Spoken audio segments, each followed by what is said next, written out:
2006 मध्ये एकमेकांपासून वेगळे झालेले उद्धव आणि राज ठाकरे पुन्हा एकदा एकत्र आले. पण हेच दोन भाऊ एकत्र यावेत यासाठी शिवसेना प्रमुख बाळासाहेब ठाकरे यांचे हे शेवटचं स्वप्न होतं. आणि ते स्वप्न पूर्ण करण्यासाठी शिवसेना प्रमुख बाळासाहेब ठाकरे यांनी स्वतः प्रयत्न केले होते. तसेच त्यांच्या निधनानंतर 2013, 2014 आणि 2017 मध्ये अशा काही गोष्टी घडल्या होत्या. या दोन्ही भावांनी एकत्र यावं, पण उद्धव आणि राज ठाकरे हे कधी एकत्र आलेच नाही. पण आज या दोन भावांना एकत्र येणं का भाग पडलं? तसेच त्या 3 वर्षांमध्ये अशा काय गोष्टी घडल्या होत्या?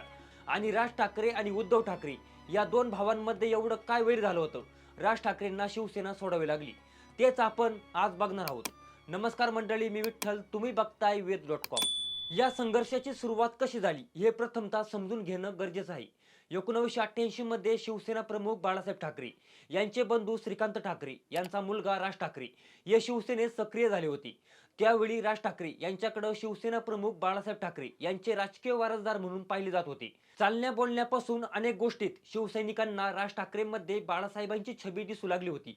भाषण, स्वभाव आणि व्यंग्यचित्र हे 3 पैलू राज ठाकरे आणि बाळासाहेबांना जोडणारे होते. या उलट बाळासाहेब ठाकरे यांचा मुलगा उद्धव ठाकरे हे त्यावेळी राजकारणापासून काहीसे दूर होते आणि त्यांना फोटोग्राफीची आवड होती. 1990च्या सुरुवातीला उद्धव ठाकरेंनी पक्षात रस घेण्यास सुरुवात केली आणि बाळासाहेब ठाकरे हळूहळू त्यांच्यावर जबाबदाऱ्या सोपवू लागले. आणि पुढे उद्धव ठाकरे यांनी पक्षातील आपले स्थान बळकट केले. त्यानंतर 23 जुलै 1996 हा दिवस राज ठाकरे यांच्या राजकीय प्रवासातील सर्वात मोठा टप्पा ठरला. पुण्याच्या एका सिनेमागृहात रमेश किनी यांचा संशयास्पद मृत्यू झाला. किनी यांच्या पत्नीने राज ठाकरे यांच्यावर काही आरोप केले, ज्यामुळे राज ठाकरे अडचणीत आले आणि त्यामुळेच शिवसेनेची मोठी बदनामी झाली. त्यानंतर राज ठाकरे यांना सीबीआय चौकशीला सामोरे जावे लागले. राज ठाकरे यांची या प्रकरणातून कालांतराने सुटका झाली खरी, मात्र त्यावेळी उद्धव ठाकरे बाळासाहेब ठाकरे यांचे राजकीय वारसदार म्हणून पाहू जाऊ लागले आणि राज ठाकरे हे राजकीय वारसदार म्हणून नाव मागे पडले. पुढे 2003 मध्ये महाबळेश्वरच्या अधिवेशनात राज ठाकरेंनी स्वतः उद्धव ठाकरे यांच्या नावाचा कार्याध्यक्ष म्हणून प्रस्ताव मांडला. पण तेव्हा भावांमध्ये सर्व काही ठीक आहे आणि पक्षात कोणताही सत्ता संघर्ष नाही असा संदेश देण्यासाठी हा निर्णय विचारपूर्वक घेण्यात आला. तेव्हा राज ठाकरेवरून जरी शांत दिसत होते, मात्र आपल्याला डावललं जात असल्याची भावना त्यांच्या मनात पक्क घर करून गेली होती. पुढे लवकरच वाद सुरू झाला आणि राज ठाकरेंच्या अनुयायांनी आरोप केला की त्यांना बाजूला केले जात आहे. पुढे राज आणि उद्धव ठाकरे यांच्यात वैचारिक मतभेदही सुरू झाले. राज ठाकरे उत्तर भारतीय स्थलांतरितांवर टीका करत असताना उद्धव ठाकरे यांनी मी मुंबईकर मोहीम सुरू केली, ज्यामध्ये मुंबईशी आपलेपणाची भावना असलेल्या सर्व राज्यातील लोकांना समाविष्ट केले गेले. पुढे दोघांच्याही विचारसरणीत विरोधाभास होऊ लागला आणि 2006च्या मार्च महिन्यात राज ठाकरे यांनी शिवसेनेच्या नेतेपदाचा राजीनामा देत माझा वाद हा विठ्ठलाशी नसून त्याच्या आजूबाजूला असलेल्या बडव्यांशी आहे. तरी आजपर्यंत मी या बडव्यांच्या मधून माझ्या विठ्ठलाचं दर्शन घेत आलो. आतलं मंदिर हे विठ्ठलाचं आहे, बडव्यांचं नाही, हे आपलं मंदिर असल्याचे बडवे समजत आहे. अशा शब्दात राज ठाकरे यांनी शिवसेनेच्या तत्कालीन परिस्थितीबाबत भाष्य केलं. तसेच महाराष्ट्राच्या कानाकोपऱ्यात जाऊन शिवसेना वाढवण्याचा मी प्रयत्न केला. ज्या लोकांना दीड दमडीचे राजकारण कळत नाही त्या लोकांसाठी मी शिवसेना नेतेपदाचा राजीनामा देत आहे. मी भारतीय विद्यार्थी सेनेच्या अध्यक्षपदाचाही राजीनामा देत आहे. एवढी मोठी शिवसेना संघटना ती संपवण्याचा प्रयत्न करीत आहे. त्यांच्या पापाचा भागीदार मी होऊ इच्छित नाही. मी घेतलेला निर्णय हा पूर्णपणे विचार करून घेतलेला निर्णय आहे, असे राज ठाकरे तेव्हा म्हणाले होते. त्यानंतर राज ठाकरेंनी शिवसेना सोडून महाराष्ट्र निर्माण सेना पक्ष स्थापन केला. त्या काळात उद्धव आणि राज ठाकरे यांनी पुन्हा एकत्र यावे असे शिवसेना प्रमुख बाळासाहेब ठाकरे यांना वाटत होते. तेव्हा त्यांनी या चिमण्यांनो परत फिरावे अशी भावनिक साथ राज ठाकरेंना घातली होती. तसेच राज उद्धव एकत्र यावेत यासाठी काही ज्येष्ठ शिवसैनिकांनी मोहीम सुद्धा सुरू केली होती. मात्र त्यावेळेस ठाकरे बंधूंनी त्याला कोणताच प्रतिसाद दिला नव्हता. त्यानंतर बाळासाहेब ठाकरे यांच्या निधनानंतर 2013 मध्ये राज ठाकरे महाराष्ट्र दौरा करणार होते आणि त्यांचा पहिला दौरा कोल्हापुरातून सुरू झाला. त्या काळात शिवसेनेचं मुखपत्र असलेल्या सामनाला दिलेल्या मुलाखतीत उद्धव ठाकरे यांनी राज ठाकरेंपुढे टाळीसाठी हात पुढे करण्याची भूमिका मांडली होती. यानंतर राज ठाकरेंनी भर सभेत या टाळी देण्याच्या प्रकाराची खिल्ली उडवली होती. तसेच एकत्र येण्याची भूमिका पेपरला दिलेल्या मुलाखतीत मांडली जात नसते असं खडसावलं सुद्धा होतं. पुन्हा 2014 मध्ये भाजप शिवसेना युती तुटल्यानंतर उद्धव ठाकरेंनी राज ठाकरेंना दूरध्वनीद्वारे संपर्क केला होता. राज ठाकरे यांची प्रकृती बरी नव्हती. उद्धव ठाकरेंनी त्यांच्या प्रकृतीची विचारपूस केली.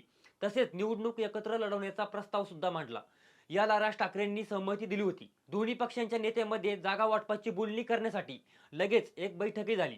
पण नंतर उद्धव ठाकरेंनी या प्रकरणात माघार घेतली. त्यानंतर 2017 मध्ये झालेली महापालिका निवडणुकीच्या वेळी भाजप शिवसेना युती पुन्हा तुटली. त्यावेळी शिवसेना मनसे एकत्र येण्याची जोरदार चर्चा होती. राज ठाकरे यांनी उद्धव ठाकरेंना संपर्क साधण्यासाठी 7 वेळा दूरध्वनी आणि मोबाईलवर संपर्क साधण्याचा प्रयत्न केला होता, पण उद्धव ठाकरेंनी एकही फोन घेतला नाही. राज ठाकरेंनी त्यावेळी हा अनुभव प्रचार सभेच्या जाहीर भाषणात सांगितला होता.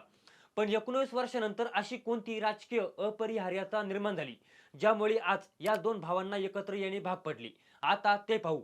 आजची परिस्थिती पूर्णपणे बदलली आहे. एकेकाळी भाजप हा पक्ष राज्यात शिवसेनेचा छोट्या भावाच्या भूमिकेत होता.